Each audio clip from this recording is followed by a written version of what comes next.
드신 약을 복용하신 분들은 잠이 안 들어집니다. 당신은 만약에 암이 35%, 수만 약품뿐만 아니라 다양한 이제 요소들이 호르몬들이 나오죠. 호흡 자체가 초기화가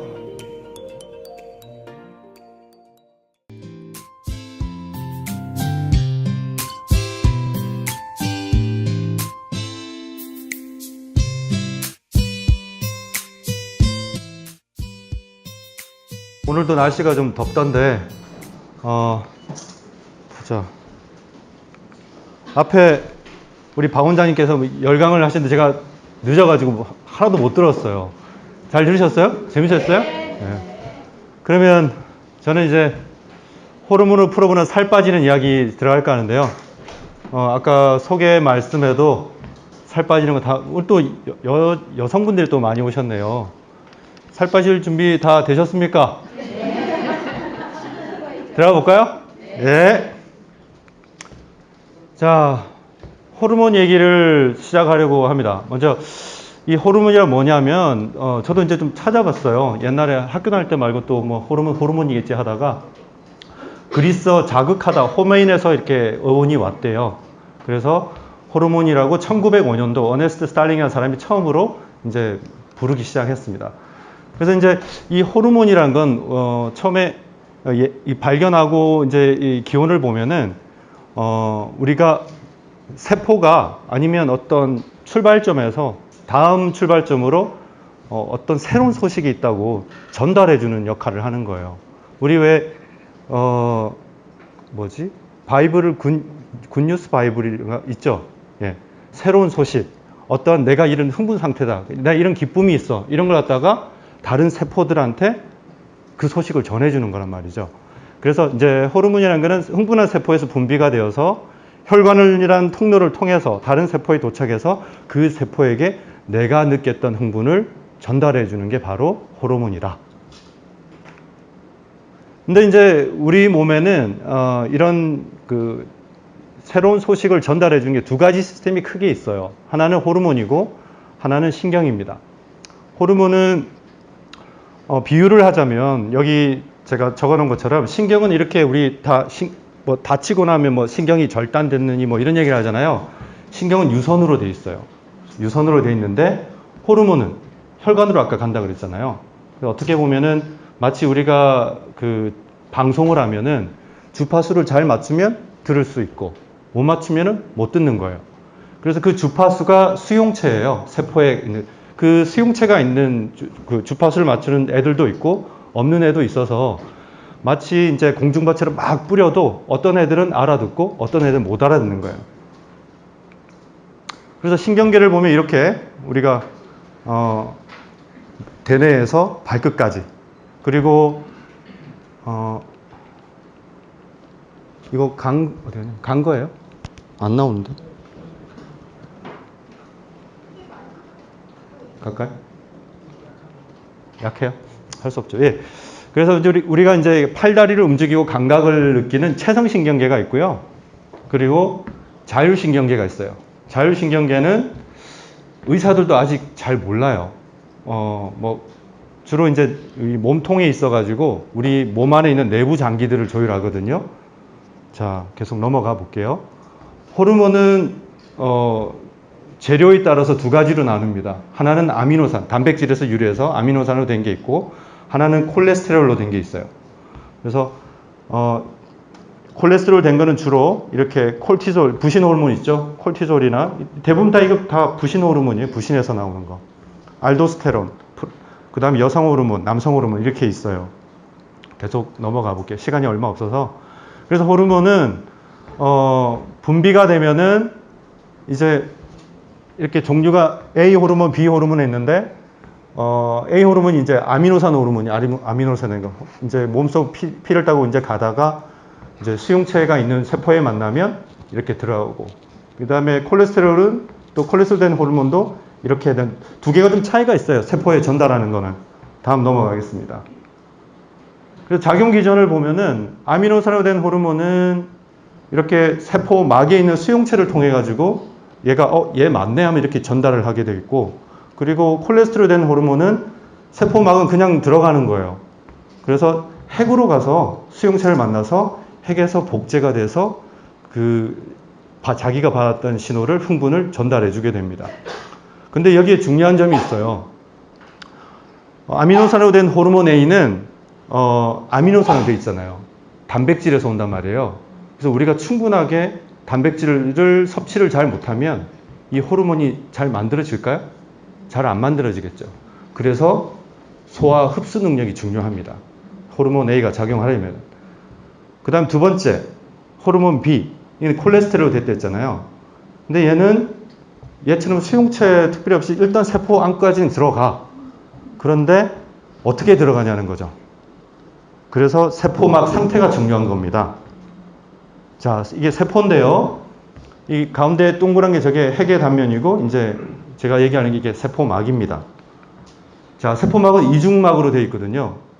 여기 동글동글하게 된 콩나물 대가리처럼 되어 있는 게 이게 글리세롤이라 그러고, 양쪽으로 이렇게 서로 마주보고, 그러니까 등지고 있다고 봐야 되나? 그 다음 꼬리처럼 되는 게 콜레스테롤이에요. 그리고 중간중간에 박혀 있는 게, 이렇게 나와 있는 게 이제 당사슬이라 그러고, 탄수화물에서 온 거죠.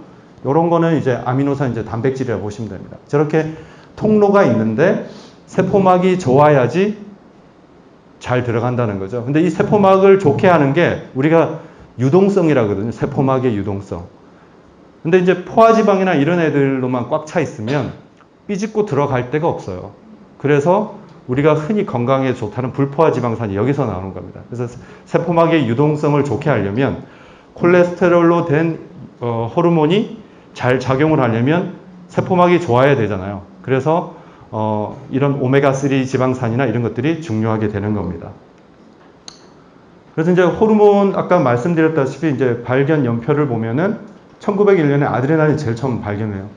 발견한 사람이 일본 출신 의사들하고요. 생리학자였죠. 그래서 쭉 이런 것들이 발견이 됩니다. 그래서 호르몬 종류를 보면은 아까 말씀드렸는데 요런 부신에서 나오는 호르몬들이 콜레스테롤로 된 호르몬들이고, 그 다음 피부에는 비타민 D도 콜레스테롤로 돼 있어요. 우리 햇볕 많이 받으면 피부에서 만들어지잖아요. 그 외 대부분들은 아미노산으로 만들어지셨다면 됩니다. 그리고 보면은 저것도 호르몬이었어? 하는 것들이 있죠. 비타민 D. 우리가 이름을 비타민이라고 붙였는데 사실은 구조적으로 보면은 호르몬하고 같이 유사하게 생겼어요. 그리고 비타민이란 정의를 보면은 우리 몸에서 합성하지 못하기 때문에 외부에서 음식이나 이런 걸 통해서 공급을 해줘야만 되는 필수 영양소로 되어 있거든요. 근데 정의에서부터 보면 비타민이 좀 아니잖아요. 그냥 햇볕 잘 받아도 피부만 있다면 만들어지거든요. 그래서 요즘에는 비타민 D를 의사들은 호르몬이라고 생각하고 있습니다. 작용도 많고 면역이라든지 알러지라든지 비만도 관련되고, 그리고 대부분 보면 이제 애들 보면 우리 여성분들은 이제 골다공증 예방할 때 비타민 D 얘기도 하고, 애들은 키 크고, 그 다음에 나아가서는 암 예방에도 아주 중요하거든요. 그래서 햇볕을 보지 않으면은 우울증은 물론이고, 그리고 여러 가지 면역이 있어가지고 지장을 받습니다. 자, 그러면 이제 이 호르몬의 그럼 어디서 조절하는 걸까? 이제 호르몬이 화학물질이잖아요. 그래서 일단은 우리가 짐작하시다시피 우리 몸의 주인은 머리니까 머리에서 시작되지 않을까? 그래서 시상하부하고 뇌하수체, 송가체 이렇게 썼는데 여기 대뇌가 있고, 우리 뇌하수체는 한번 들어보셨죠? 뇌하수체. 그리고 그 위에 시상하부, 그 다음에 대뇌 변형계가 이렇게 있고, 여기가 이제 대뇌입니다. 우리 송가체 같으면은 여기 수면 멜라토닌도 분비하고 그러잖아요. 근데 이제 이 뇌하수체를 보니까 이 시상하부 위쪽으로 핵들이 아주 많아요. 신경 핵들이 있다는 거죠. 그러니까 이게 뇌분비 시스템이 신경계하고 연관이 되겠구나 짐작하실 수 있겠죠. 그리고 보니까 이런 신경다발들이 지나가요. 그래서 뇌분비 시스템 분비하는 것도 신경에 영향을 아주 크게 받습니다. 그리고 앞쪽 뒤쪽 로브가 있는데 넘어가겠습니다. 그래서 이제 뇌하수체하고 시상하부가 우리 호르몬의 센터, 중추가 되겠는데, 앞쪽하고 전엽, 후엽으로 나뉘거든요. 전엽에서 보면은 갑상선 분비하는 거, 부신, 이건 난소, 정소, 성장 호르몬. 성장 호르몬 이제 뼈하고 이제 근육 발달 관여되죠. 그다음에 후엽에서는 유선 발달하는 프롤락틴이나 아니면은 이 ADHA나 옥시토신이나 이런 것들을 분비합니다. 근데 이건 넘어갔고요. 대뇌 변형계 설명을 할까요? 대뇌 변형계는 우리의 본능, 감정, 기억하고 그다음에 부신 반응 이런 것들 조절하죠. 근데 이 자율신경계, 아까 자율신경계하고 신경내분비계를 지금 얘기 드리고자 하는데, 우리가 어떤 외부 자극을 받으면 시상하부 아까 보셨잖아요. 그쪽에 일단 신호를 보냅니다. 여기 메인 신호를, 아까 여기가 센터라고 그랬잖아요. 내분비 센터. 그리고 여기뿐만 아니라 이 위에 있는 중추 대뇌 변형계, 감정이나 이런 데도 가고, 당연히 스트레스 받으니까 가고, 그 다음에 직접적으로 타겟으로도 직접 신호를 보내기도 하거든요. 그런데 어쨌든 이 시상하부로 가면은 자율신경계로 신호를 보내든가 유선으로 되어 있는 전기줄로 보내든지 아니면 혈관으로 보내든지, 일단은 자율신경계가 빠르니까 먼저 가겠죠. 근데 각각이 다 서로 영향을 주고받고 그런다. 자율신경계를 잠깐 살펴보겠습니다. 자율신경계는 신체 내부 장기의 기능이나 항상성을 조절하는 시스템이라 되어 있고, 이 모든 내부 장기들을 조율한다고 보시면 됩니다. 그런데 자율신경계가 어디 있느냐?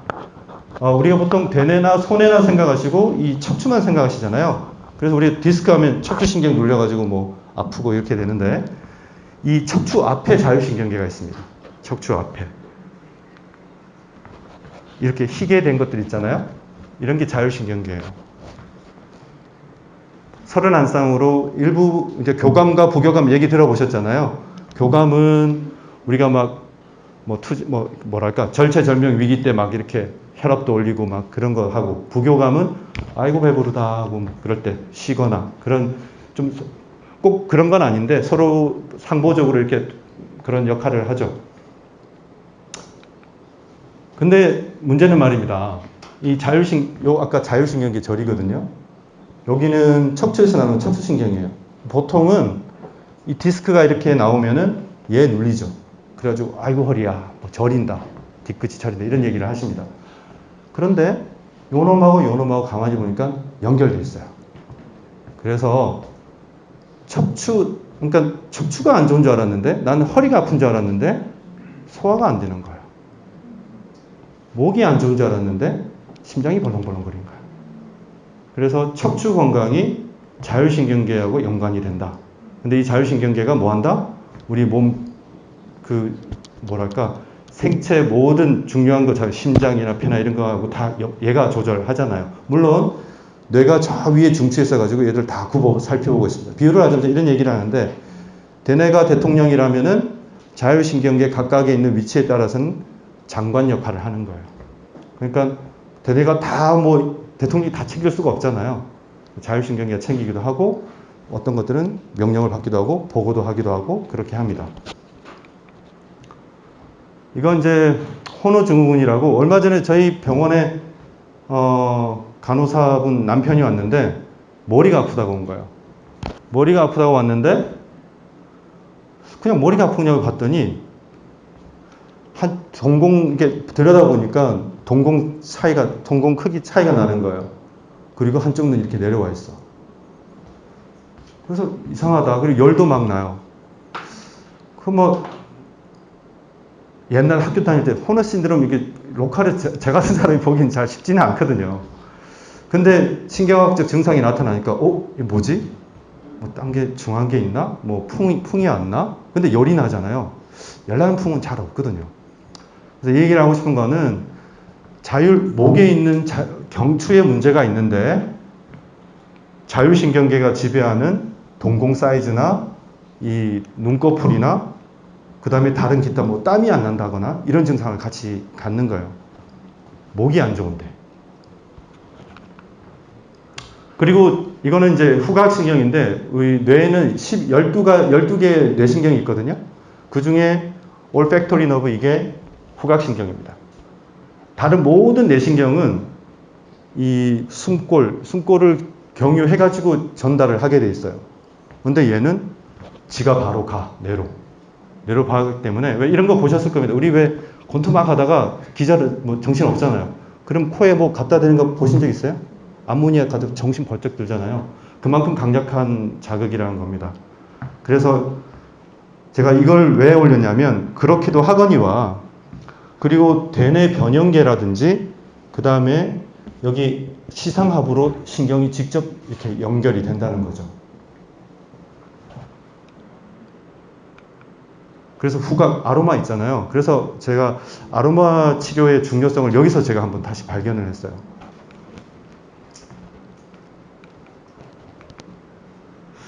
제가 몇 개 좀 쓰다가 말았는데 그래서 이제 대뇌 피질이 있고 아까 시상하부 이게 센터라 그랬잖아요.